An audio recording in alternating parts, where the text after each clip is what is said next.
didn't want to be the one who caved to curiosity and faced him.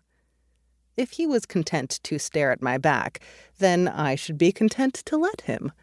After all, what use did I have for his kind? My Metidae were cannibals, and no male was taking a bite out of me. Let him look his fill. If he bared his fangs, well then, I had a knife, didn't I?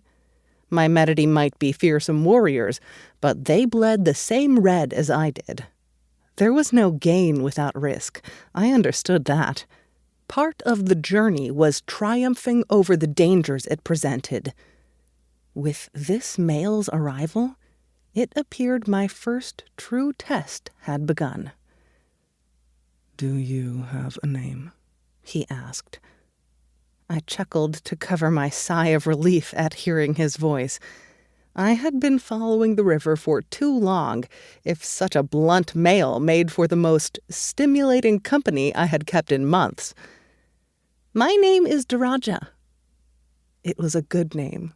It belonged to my great mother. And yours? He gave no response, though I waited until I mended 3 more rows in my net.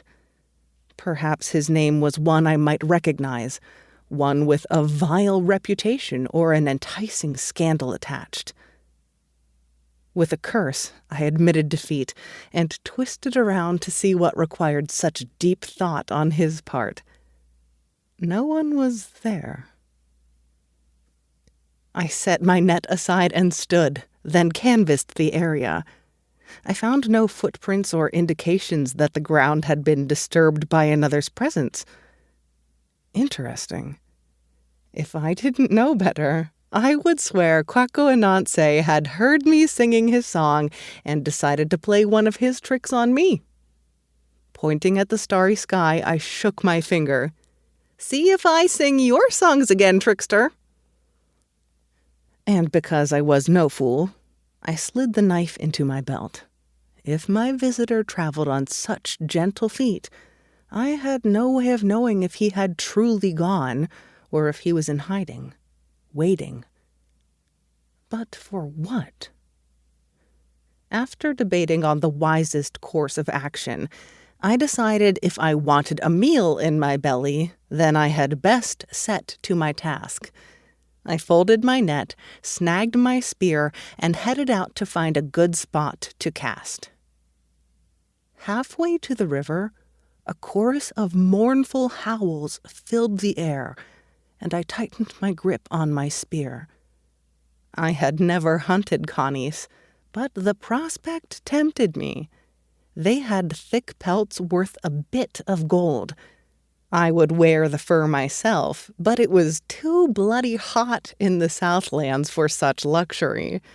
The teeth and claws of canis were used in charms to ward against sickness, though I had no use for those either. I had less use for those who peddled false hope to those in need of miracles. The Southland was rife with plague, and anyone who had heard the stories of cities littered with corpses of the infected would do anything to avoid becoming a victim themselves, including spending a hefty sum for some poor animal's dried-out paws in exchange for mystical protection. Rumor had it that Cathis, the Mimetidae clan home, was struck by the plague, making it more dangerous than ever to venture inside the legendary city. Even skirting its borders gave me chills. Still, nothing ventured, nothing gained.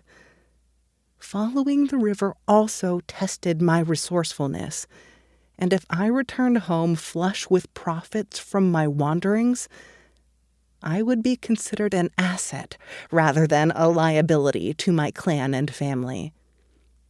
As the youngest of 9 children, and the only daughter, I had much to prove to my siblings and our father. I had told my guest an untruth.